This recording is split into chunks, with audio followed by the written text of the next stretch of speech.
So I've been looking at foundations, not foundations, no. Yeah, I think it would be the foundation underneath the whole house. What's that?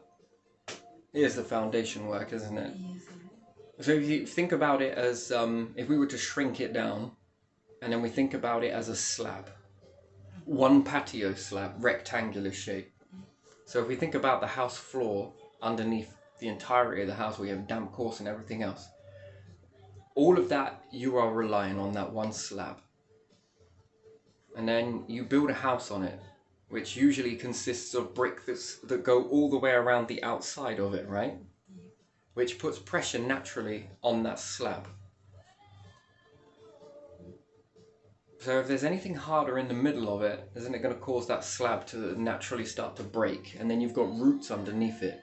I mean, if you take a slab like that and you break one corner off and you give it a few, and you shatter it and it gets cracks in it, this is going to allow rising damp. And I know it's kind of people saying, no, there's no such thing as rising damp. Well, there is, if you understand that boiling water is a faster way to do it. But nature does it in a slower way, but uses the same principle, but it's called evaporation process. So and it's not just about sunlight, it's about heat. So when you've got the sun, heat wave, especially a heat wave, and it's very hot outside and it has been for like 6 weeks, all of the ground begins to parch around the outside of a building, and the building itself heats, and that heat is transmitted, or if we say it finds and radiates into the coldest object, which the foundations would be the coldest area, and the heat that hits the house wants to radiate into the coldest object, yes? Mm-hmm. Well, there isn't anything else colder in the vicinity around, so it's going to put this into the foundation. If there's water got in through the cracks or below the cracks, especially when it starts to open up, this heat is going to affect the water in a weird way. It's going to start to sweat or steam and then evaporate, but it's not going to steam to a point where you're seeing it boil out of a kettle. It's going to do it slowly but surely out of the, through the cracks, let's say. Mold will take hold in that environment. Nice and dark. It loves the dark. That's why it likes to be in the soil. And when you see the mushroom, you're just seeing the flower.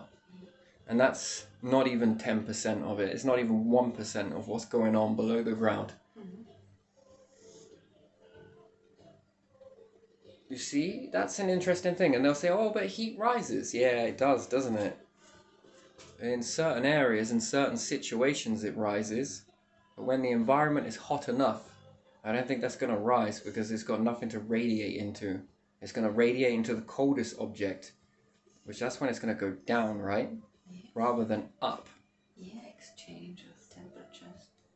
And that's when you're going to get the problems inside houses, especially if they're built on slabs.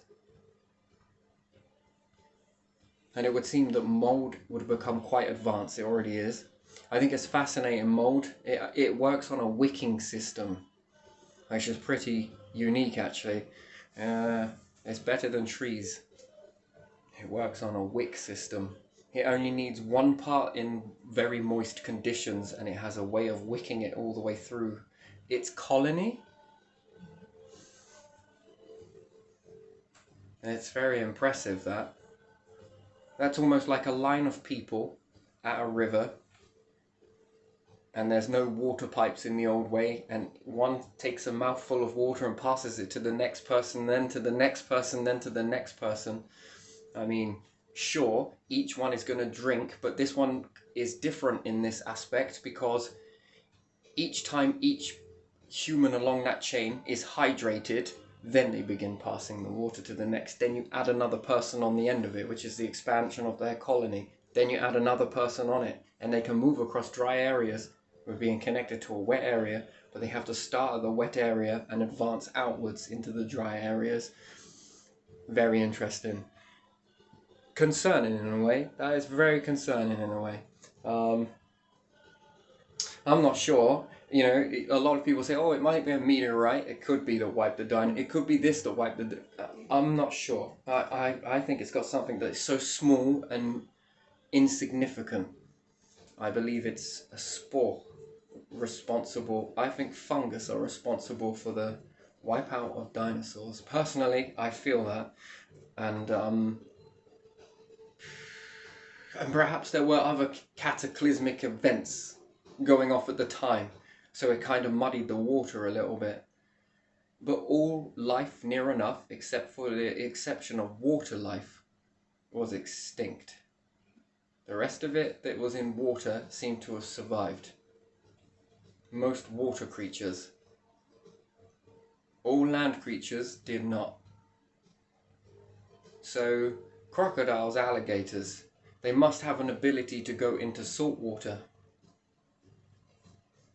They must have this ability, and if they do have this ability where they can survive in salt water, then salt might be the underlying answer to fungus. And then when the oceans then change or move across the landmass, it sterilizes the fungus. And therefore most marine life would have survived whatever that disaster was, which then didn't fit for me to be a meteorite or an earthquake or a hot age or a cold age. Again, it did slightly because of the ability for the animals to go down at depth and then come back up again, take some air and then go down. But again, still, they would cook in the water that got higher and higher, unless they went to places that were more cooler, because not everywhere would be hot. Again, no, I don't think so. So, it looked more like a fungus to me, a type of fungus. So if it does begin to get a drier climate, then the fungus spores would try and make habitats in any land creatures. Because you see, dinosaurs were bigger, yes? So if I'm my size and I'm 8 stone water out of 11, or is it 13.5 stone? I'm not 13.5, but if I was 13.5, 8 stone of that is moisture. But there again, is it salt water? And then the body creates a lot of salt. Very interesting. So these areas are highly protected of salts. Areas that... But are your feet? Yes, we sweat in our feet, but don't we walk through mainly? No, because we'd have been barefoot. And our shoes absorb fresh water when we're out. And then that's where you get athlete's foot, which is exacerbated when you put shoes on or socks on. Well, socks not only are absorbing your sweat, but they absorb more moisture around the outer environment, and your feet would walk through fresh marshes at the time, or dinosaurs would walk through, let's say, wetter climate. But when the water begins to start to become not as abundant in a hotter climate, and then versus ice age more abundant, then hot age, ice age, hot age, ice age. Yeah, you begin to become more of a juicy ingredient. But if you are living in salt water, it seems to be a lot more harder to take effect on you. And that's where I kind of, I'm not sure, I just see it this way, that it seems like most salt creatures, saltwater creatures, survived. But anything that was freshwater based,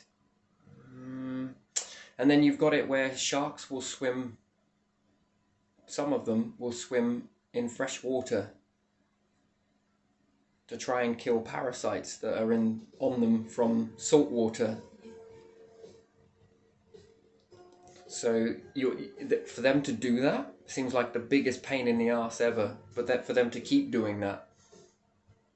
And then if they sort of are near estuaries, then they're getting a higher level of fresh water anyway. I don't think they need to go all the way up river to do this. They just need to be near an estuary in order to get this cleansing or to make it harsh for the parasites to live. So their problem is more parasitic Again, sort of, but everything on the planet seems to be parasitic, susceptible to parasites. So that is very interesting. And ants are the biggest telltale signs of fungus infection, not infection, no, fungus takeover. So if it's in a building somewhere and you've had ants in a plant pot for God knows how many decades, and they've been kind of alright, tested them a bit during another type of wet water ingress, and there were some levels of mold growing, but not a lot, because as you were there on it trying to deal with it, you prevented it. However, when you move into a building where you have it, the ants desert the flower pot. They've never done it in a decade. That's when a problem is too big that they'll even leave. You see, that's something. And ants are very finicky when it comes to fungus. They do not like it of any type, I've noticed. They almost react with it in a very strange way where they want to get rid of it as quickly as possible and work to set about to try and rid it. But if they can't, well, they leave. That's very interesting. That's pay attention, sit up and pay attention sort of thing. That for me, I pay attention to that. So that drives them away. So that goes to tell you the state of it. It's too big for them to deal with. So, but again, if you've taken up a lot of the moisture, then it would make fungus if it can't adapt in salt water. Perhaps there are some, but I doubt it. I think they struggle with salts. So it got me thinking of a way to try and minimize the impact of fungus, because it seems to be kind of cropping up everywhere a lot. And the way it can bring down forests. And some say, oh, it supports forests. I don't know about that. I'm not sure about that. Only the hardiest will remain. But a sort of sodium and a sodium chloride. I don't know what this has for the environment, but if this was put under, it's probably not recommended. I'm just in the beginning stages of thinking about it. I don't know. If you ever did get a crack, it wouldn't be forever, but you know, there would have to be a way of fixing the holes underneath the house and not just putting in damp course across the top of the house, because you've still got your cavities. So you may be able to do, I don't know, 80% of a room by blocking off, taking up the wooden flooring and putting down this damp. But you've then got the cavities to deal with. It will find a way, and then that will bring it about through the walls, whereas it's protected on the floor. Doesn't need much, does it? No, it really doesn't. Small space to crawl through and then spread somewhere where it's bigger. Well, it just needs a draft. So again, if you've got an extractor fan on, 2 of them in your house running, and you've got holes in between your floorboard, it will whiz that air out from there. Especially if you've got porous and cracks, again, where not all water is in it, it can still pull air through these cracks. It will bubble. And if it comes through the walls as well, and it goes near the spore ratio, they will make use of that, and they will coat your whole entirety of your house with a spore. And then again, that might not seem like a bad thing, right? Because, oh, it's just sticky, just paint over it. But if you get a leak, poof, there it goes again. It doesn't need to sustain life long enough. It just needs it long enough to take hold and release more spores. That's all it needs to do in its cycle, its life cycle. Again, the UK is quite a telltale sign of this sort of stuff because of how wet it is. You know, sort of water is we got different climate here. It's very finicky, isn't it? It's unpredictable. It's definitely got a good name, weather, constant change and fluctuations. But if it's getting drier, but yet there's small amounts of water, I think it's gonna look for that. And then when these start to deplete out, how's it gonna react and respond? And then you ask yourself, the question is something so small. If you take bubbles and blow them outside on a windy day, watch where they go. And spores are smaller, much smaller. Yeah. They get much smaller trapped anyway. In between buildings, trees, or whatever. So that coverage is widespread. I mean, I can taste it. That's the thing. As soon as I go near it and I pull something, it gets my teeth straight away, and I can taste it, and then I can still smell it. So I haven't flushed out the nasal cavity properly enough in order to rid it. Again, that's quite a lot of learning that it's doing, and then you have to understand or ask yourself another question: is it learning me? Is it learning you? Is it trying to adapt in this environment? Does it already know how to do this sort of thing? It's very small, so widespread. You know, you would think, nah, it's tiny, it's not going to do anything. Okay, let me come back to you with bacteria. It's even smaller. And look at what that can do. So, again, spore. And I think spores are more widespread than bacteria. So, and I believe that spores have been found at the International Space Station. So,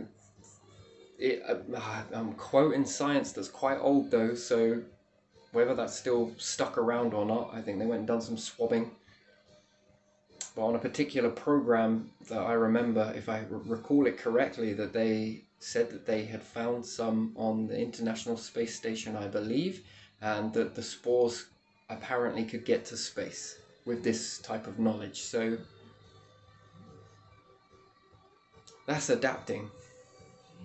That is learning an awful lot of stuff. And I guess being so small, you get to learn a lot of stuff depending on how.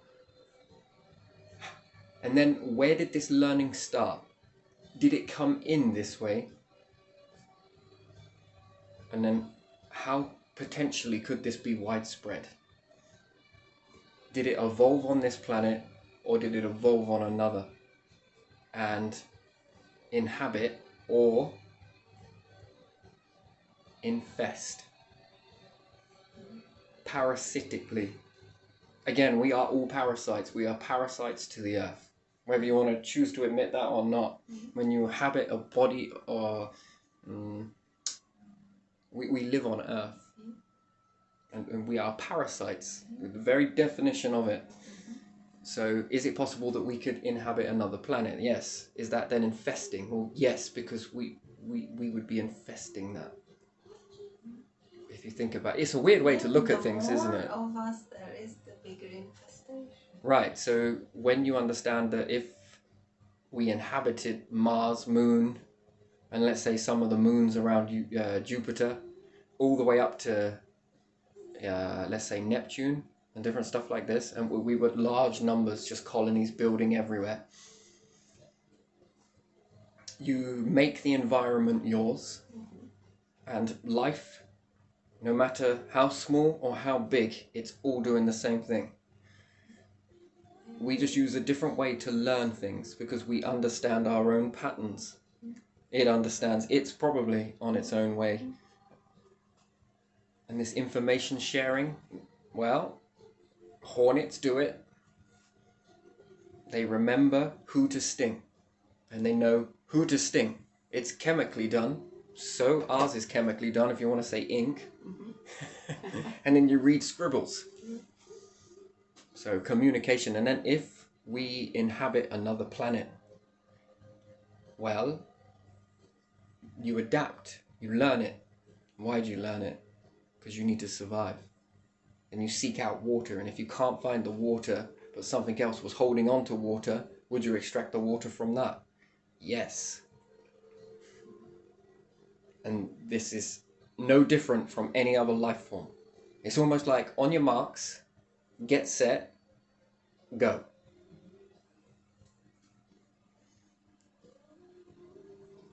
So I wouldn't put it past it. And then this makes me not concerned, I'm not there yet, but enough to be cautious. And then more to be done to tackle it, because I think it's quite difficult to deal with, but I think it's salt. I think it's nemesis, but it doesn't mean it's not trying to work it out in that aspect. So, but if I look at it, most things were in the salt water or a solution of salt, and we sweat salt. And then again, your body knew lots of things before you were born that can't be explained away just with passing DNA. But this reason to sweat this salty solution might be because it knows of the type of parasite that has been bombarding the body, and the body knew about this before we knew about it. So if you think how long it's had to really have a go at trying to deal with this, do you see? So it's been putting up a barrier for this for quite a while. So salt, definitely salt. Yeah, something there with salt. So yeah, and then I wonder about nasal sprays with salty solution, quite a salty solution to help combat the spore ratio. I'm kind of looking at that too. There's no looking at it. I'm working with this as I go. Upping the salt level. I feel to up the salt level. Keep up the salt level. Up the salt.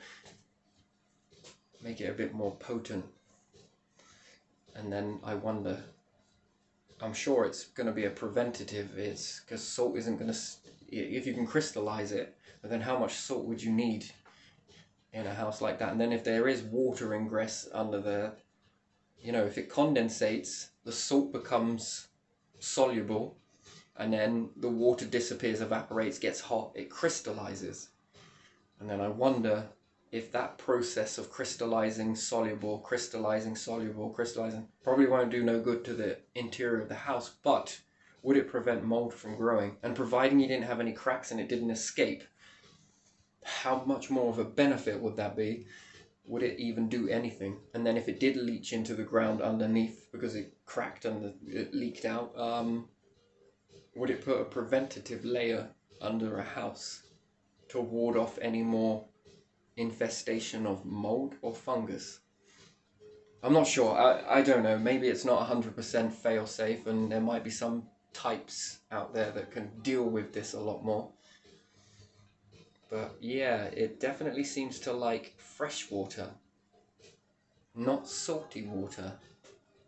If we think about it, it seems to cling to fresh water, not salt water. So I'm not sure. But there again, I don't know. Perhaps on ships you've got some fungus on it, but is that coming from the rain that drops down? As opposed to the salt? I do ask these questions. I'm curious. I'm just wondering if there's anything to do with salt in that. It clearly doesn't like vinegar, apparently, by all accounts, but it's how to crystallize that. And as a precaution, and then what's the environmental impact on that if it ever leached out? So could it be at least another layer in the... But yeah, there you are. So I don't know, something along these lines. And dinosaurs, if they had feathers, do they truly sweat?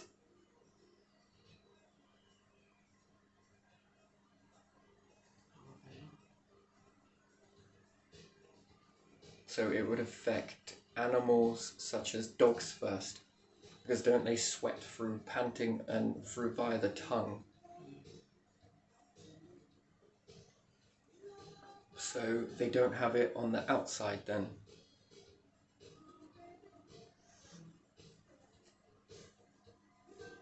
So these would be more susceptible to fungus then.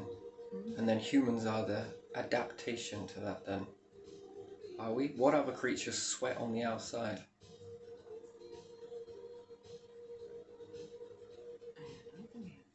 And then which ones are the ones that sweat, let's say via like a dog, in a different aspect altogether, in a different... And then are these creatures on the endangered list, are their numbers dwindling slowly but surely without no cause or no reason behind it? Question. Do horses swim? Do... Horses swim? I'm not sure. When they run a lot, then they are kind of wet. Maybe they do. But dogs, cats, they don't. Nope. And if dinosaurs come from that, then I wonder if birds sweat. I don't know if they do. And then if they don't, you know, again, it shows a dual species on the planet so far. Maybe even 3. Some of the birds have those oils, the ones that are on the water, that might be protective. But other birds, you see sometimes that they lost feathers, like dogs lost fur. Yeah, like a mange. Yeah.